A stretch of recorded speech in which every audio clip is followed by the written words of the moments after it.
પાંચમા અધ્યાયના કર્મ સંન્યાસ યોગમાં અર્જુનનો એક પ્રશ્ન છે. શરૂઆતમાં જ અર્જુન પૂછે છે, ભગવાન થોડી વાર થાય અને તમે એમ કહો છો કે કર્મ કર, થોડી વારમાં તમે એમ કહો છો કે જ્ઞાન સૌથી શ્રેષ્ઠ છે, તો મારા માટે કર્મ શ્રેષ્ઠ છે કે જ્ઞાન, એ મને ચોખવટ કરી આપો. છેલ્લા અધ્યાયમાં આપણે સાંભળ્યું જ્ઞાનનો મહિમા, એથી પહેલા કર્મનો મહિમા સાંભળ્યો. અર્જુનને સંશય થયો કે કર્મ સારા કે જ્ઞાન સારા, કર્મ સંન્યાસી થવું સારું કે કર્મ યોગી થવું સારું. કર્મ સંન્યાસ એટલે નિવૃત્તિ અને કર્મ યોગી એટલે પ્રવૃત્તિ. આમાંથી બેમાંથી કયું મારા માટે હિતકારી છે? પ્રભુ કહે છે, સંન્યાસીનો અર્થ એવો નહીં સમજવાનો એ કર્મ માત્રનો ત્યાગ કરે. જ્ઞેય નિત્ય સંન્યાસી યો ન દ્વેષ્ટિ ન કાંક્ષતિ નિર્દ્વંદો હિ મહાબાહો સુખમ બંધાત પ્રમુચ્યતે. સંન્યાસીનો અર્થ કર્મ ત્યાગ નહીં, પરંતુ કર્મ કરે એના ફળમાં જેને આકાંક્ષા ન હોય એને સંન્યાસી કહેવાય છે. અને ખરેખર તો આ બે વસ્તુ જુદી નથી. જ્ઞાન અને કર્મ એને જુદું કહેનારા તો અજ્ઞાની છે. જે સાચો કર્મયોગી છે એ જ જ્ઞાની બને છે. કર્મનો ત્યાગ કરીને કોઈ જ્ઞાની થઈ શકતું નથી.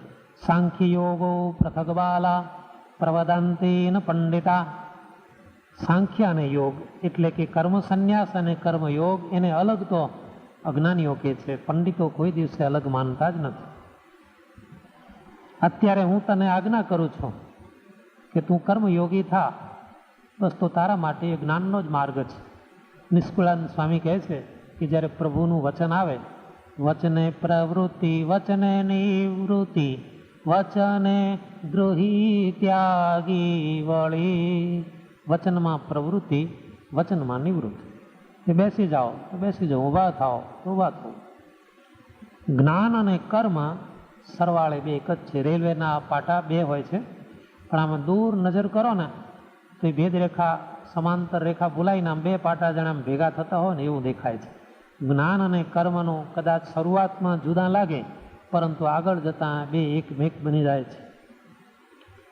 મોટા મોટા મહર્ષિઓ જેમ કે વશિષ્ઠ, વ્યાસ, પ્રહલાદ, જનક, ભીષ્મ, દાદા ખાચર, પર્વતભાઈ, જીણાભાઈ, સુરા ખાચર, આ બધાને કેવા સમજશો? એ બધા કર્મયોગી હતા. તો શું જ્ઞાની નહોતા? પરમ જ્ઞાની હતા. કર્મયોગમાં પણ જ્ઞાન આપોઆપ આવે છે. કર્મનો ત્યાગ કરીને કોઈ જ્ઞાની થઈ શકતું નથી. ફળ સારું મળે કે ખોટું, પણ કર્મનો ત્યાગ નહીં કરવાનો. એક મહાત્માજી પાસે એક શ્રીફળ બે આવ્યા, કોઈ ભેટ મૂક્યા. ચેલાજી આ શ્રીફળ જાઓ વધેરો.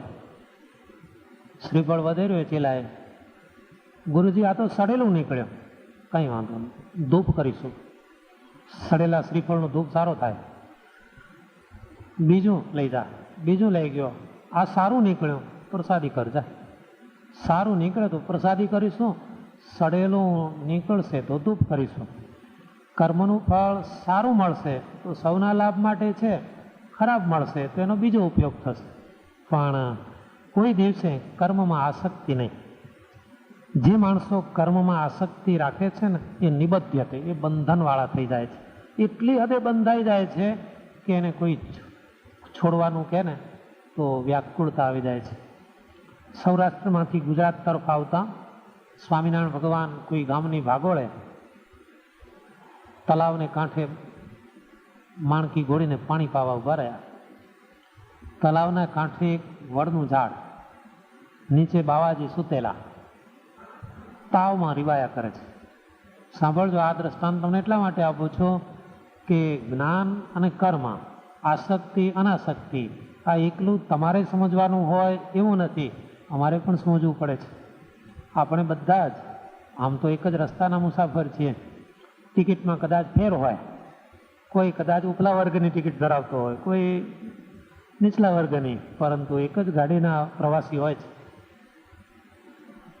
આ બાવાજી વડના ઝાડ નીચે સૂતા છે, જોરદાર તાવ ચડ્યો છે. દયાળુ પ્રભુ એની પાસે આવ્યા. સ્વામિનારાયણ ભગવાનની સાથે તમામ કળા અને કારીગરીઓ સાથે રહેતી હતી. 500 સંતોમાંથી કેટલાક ગવૈયા હતા, કેટલાક કવિઓ હતા, કેટલાક લેખકો હતા, તો કેટલાક વૈદો પણ હતા. ભજનાનંદ સ્વામી વૈદ્ય હતા. એને બોલાવીને કહે છે, આ બાવાજીને દવા આપો, તાવ ઉતરી જાય. દવાની ગોળીઓ આપી, થોડી તો ગળાવી દીધી 2-3, અને બીજી આપી કે આ સવારે લેજો, બપોરે લેજો. પ્રભુ કહે છે, બાવાજી સામે અડધા ગાંવ દૂર ગામ છે, ગામની ભાગોળે મહાદેવજીનું દેરું છે, રામજી મંદિર છે. ત્યાં રહેતા હો ને તો ગામના માણસો કોઈક તમારી સારવાર કરે. આવા માંદગીમાં કોઈ ગામના માણસો તમને કંઈ પાણીનું પૂછે, કંઈ જમવાનું આપે, અહીં જંગલમાં કેમ બેસી રહો છો? તો બાવાજીએ એવો જવાબ આપ્યો કે બધાને આંચકો લાગ્યો, ભગવાનને અને સંતોને. બાવાજી કહે છે, પ્રભુ ગામના માણસો બહુ સારા છે, મારી સેવા કરે એવા સજ્જન છે, બધા ધાર્મિક છે, પરંતુ આજથી 30 વર્ષ પહેલાં એ બટ મેને બોયા હૈ. આજથી 30 વર્ષ પહેલાં આ વડ મેં વાવેલો છે. હવે એને મૂકીને હું ક્યાં જાઉં? આનું નામ છે આસક્તિની ચરમ સીમા. આ વડ મેં વાવ્યો છે, ક્યારે? 30 વર્ષ પહેલાં. મારો વાવેલો આ વડ છે, એને મૂકીને હું ક્યાં જાઉં? હવે માંદા પડી ગયા છે, રીવાય છે, દુઃખી થાય છે, પણ આ ઝાડ મેં વાવેલું છે, આ કહેવાય કર્મની આસક્તિ. હા, મારું કરેલું છે. કર્મની આસક્તિ તો જુઓ કેટલી હદે માણસને દુઃખી કરે છે. આ વડ મેં વાવ્યો છે છોડીને હું ક્યાં જાઉં? એટલે માણસો કેવું કેવું છોડીને ચાલ્યા જાય છે. એક વચન ઉપર તો રાજાઓ રાજ્ય છોડી દેતા હતા, એક દ્રશ્ય ઉપર રાજપાટનો ત્યાગ કરી દેતા હતા. ઇતિહાસમાં નોંધ છે, ધાર્મિક ઇતિહાસમાં બાજંદસિંહ રાજા થઈ ગયા. એને અસવારીનો બહુ ઠાઠ, શોખ બહુ. વાત વાતમાં કંઈ સારું થાય રાજ્યમાં, કાળો મોટી અસવારી ધામધૂમથી વરઘોડો. એવડો મોટો વરઘોડો કાઢે, એમાં હાથી, ઘોડા, ઊંટ બધું એની અંદર હોય. બકરા ગાડી, ઘેટા ગાડી, જાત જાતની ગાડીઓ રાખે. સાંકડે રસ્તે એકવાર વરઘોડો પસાર થાય છે, મહારાજા બાજનસિંહ હાથી ઉપર બેઠા છે, અને એકદમ અસવારી અટકી ગઈ. કેમ અહીં અસવારી રોકી છે? તો તાત્કાલિક સમાચાર આવ્યા, મહારાજા એક ઊંટ મરી ગયો છે. શું થઈ ગયું છે એને ખબર નથી, મરી ગયો એટલે શું? પેલો નોકર કહે છે, એક ઊંટ મરી ગયો છે, એને ખસેડે છે બધા.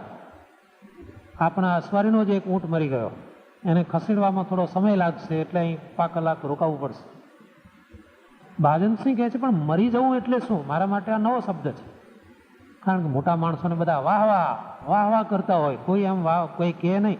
મોટા માણસોની જ્યારે જન્મતિથિ હોય ને, સાતમિંદો શારદા, બધા બ્રાહ્મણો ને બધા મંડી પડે, 100 વર્ષના થાવ, 100 વર્ષના. પણ કોઈ એમ ના કે ભાઈ આજ તારી 58મી વર્ષગાંઠ છે, 59મી ઈશ્વરને આધીન છે, એમ કોઈ ન બોલે.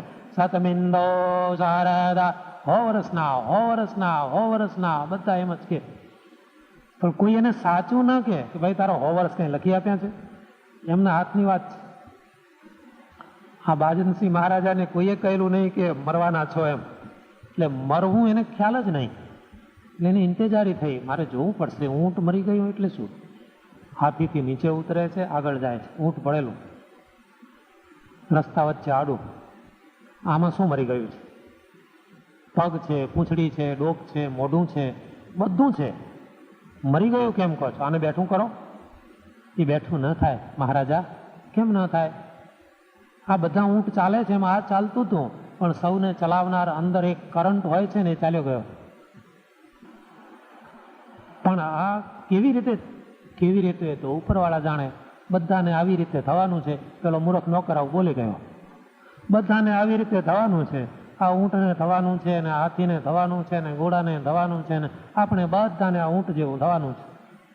બાજનસિંહને એમ થયું કે એટલે તમને આવું થવાનું? હા હા, મને પણ. હા, તમને પણ થવાનું. માફ કરજો નામદાર, તમને પણ આવું થવાનું.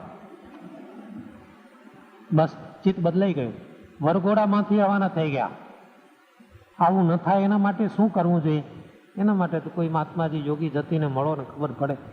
ઉઠી ન શકે ઊંટિયો, બહુ બોલાવ્યો બાજંદરજી, તેણે રે દેખીને ત્રાસ ઉપજ્યો, લીધી ફકીરી છોડ્યા ફંદજી, જનની જીવો રે ગોપી ચંદની. એક મરેલું ઊંટિયું દેખ્યું, એમાં વૈરાગ આવી ગયો, બિલકુલ ફંદ છોડીને ફકીરી લઈ લીધી. આપણે તો કેટલાયને મૂકી આવ્યા છીએ ત્યાં નદી કાંઠે, કોઈ દાડો મન થતું નથી કે આ શું. થોડી વાર થાય ત્યાં જાય ને, બાપડો કેવો હતો, ભર જુવાનીમાં ગયો, એનું આ દુનિયામાં આપણે જવાનું છે, પણ ઘેર આવ્યા પછી એ તો એ ગયો, આપણે કઈ જવાના છીએ, તરત જ એવું થઈ જાય છે. આસક્તિ અને અનાસક્તિ એ બે બહુ જ અનોખી ચીજ છે. કર્મફળમાં આસક્ત જે હોય એટલો બદ્ધ બની જાય છે અને એનું ફળ એને નરક પ્રાપ્તિ છે. જ્યારે અનાસક્ત પુરુષ જીવનમાં એને ફળ છે મોક્ષ. પરમાત્મા કોઈની વચ્ચે આવતા નથી. નાદત્તે કસ્યચિત પાપમ ન ચૈવમ સુકૃતમ વિભો. પરમાત્મા તમારા કર્મની વચ્ચે નહીં આવે. પ્રભુ કર્મ ફળ પ્રદાતા છે. તમે જે કંઈ કરશો એ કર્મ ફળ આપશે જ. ના ભૂખતે ક્ષીયતે કર્મ. 100 જન્મ થાય છતાં તમે જે કર્યા છે એ તો ભોગવવા જ પડશે, એમાં છૂટકો નથી. માટે અનાસક્ત બનીને જે કર્મ કરે, ફળની આસક્તિનો ત્યાગ કરીને જે કર્મયોગી બને એ આપોઆપ જ્ઞાની થાય છે, એમાં સંશય નથી. ત્યાગ સાચો કયો, ઉપરનો કે અંદરનો? કર્મનો ત્યાગ કરવો સારો કે કર્મના ફળનો ત્યાગ કરવો સારો? કર્મના ફળનો ત્યાગ શાસ્ત્ર વખાણે છે. કર્મનો ત્યાગ કરવાની કોઈ જરૂર નથી, કર્મ ફળનો ત્યાગ કરો. આ ગીતાજીનો સર્વોત્તમ સિદ્ધાંત છે. કર્મ ફળ ત્યાગી એ જ સાચો ત્યાગી. કર્મનો ત્યાગ કરે, ફળની આકાંક્ષા રાખે તો એ ત્યાગી ગણાતો નથી. ફળની આસક્તિ છોડે એ જ સાચો. અને આવો સાચો પુરુષ હોય જ્ઞાની, એને સમદ્રષ્ટિ આવે છે. કેવી સમદ્રષ્ટિ? વિદ્યા વિનય સંપન્ને બ્રાહ્મણે ગવિહસ્તિની સુનીચૈવ સ્વપાકે ચ પંડિતા સમદર્શિનઃ. આવા જ્ઞાની પુરુષોને બ્રાહ્મણમાં, ગાયમાં કે પછી પશુ એટલે કે હાથીમાં, શ્વાનમાં કે ચંડાળમાં સમાન દૃષ્ટિ આવી જાય છે. સમાન દૃષ્ટિ એટલે એ સૌમાં આત્મા છે અને એ આત્મા ચૈતન્ય છે. જ્ઞાનદેવની વાત એવી આવે છે, કોઈએ પાડાને સોટી મારી અને બૂમો પાડી ઉઠી, એકદમ ચીસો પાડી. તો તારે શું થાય છે? બેસી રહે ને, તું કેમ બૂમો પાડે છે? એ બધું મને વાગે છે. તને શું વાગે છે? કપડું ઊંચું કર્યું તો જ્ઞાનદેવના શરીર ઉપર 16 પડેલા સોટીના. આ તો એક યોગી પુરુષોની સ્થિતિની વાત છે. આપણે કદાચ એટલી સ્થિતિએ ન પહોંચી શકીએ, પરંતુ એ રસ્તાના મુસાફર છીએ તો એટલો તો ખ્યાલ રાખવો પડે કે જેવું મને એવું બીજાને. જેવું આપણને છે, તમને કોઈ ગાળ દે અને હાડો હાડ લાગી જાય અંદર, તો એ વખતે એટલું જ્ઞાન થવું જોઈએ, જો મને કોઈ ગાળ દે છે ને આવું થઈ જાય છે તો હું બીજાને ગાળો દઉં તો એને એવું નહીં થતું હોય. તો એનો અર્થ એવો કે બધાની સાથે સમભાવ, મિત્ર ભાવ અને પરમાત્મા બુદ્ધિનો ભાવ જો હોય તો એનું નામ સમદ્રષ્ટિ છે.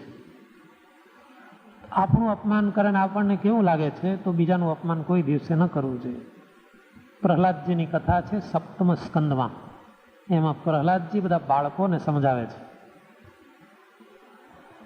કે બીજાને મારવો, બીજાને દુઃખી કરવો, પરને રીબાવીને આપણે સુખની આશા રાખવી, આનું નામ આસુરી ભાવ છે.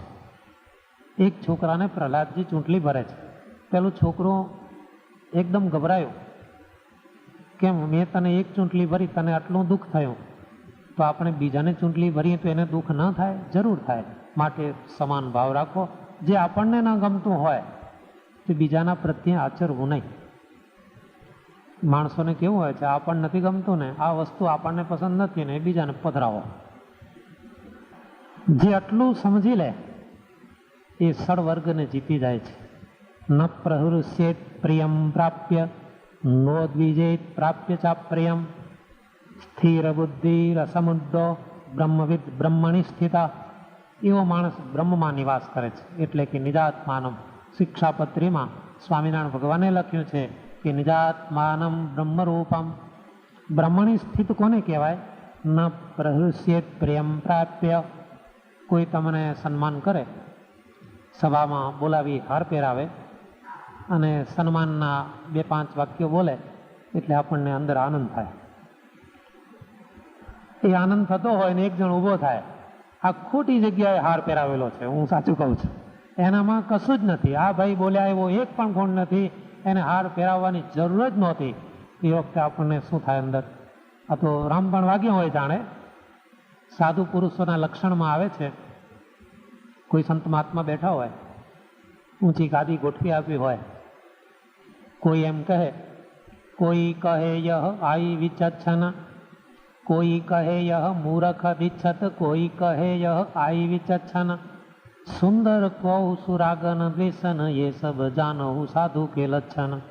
કોઈ એમ કહે આ તો મહાજ્ઞાની પુરુષ છે, કોઈ એમ કહે આ તો શું મૂર્ખાતિરાજ છે, ચોટી બેઠા છે, લાંબા હાથ ફરી કરીને દેતા જાય છે. તો એ બેયના પ્રત્યે સમાન ભાવ રહેવો.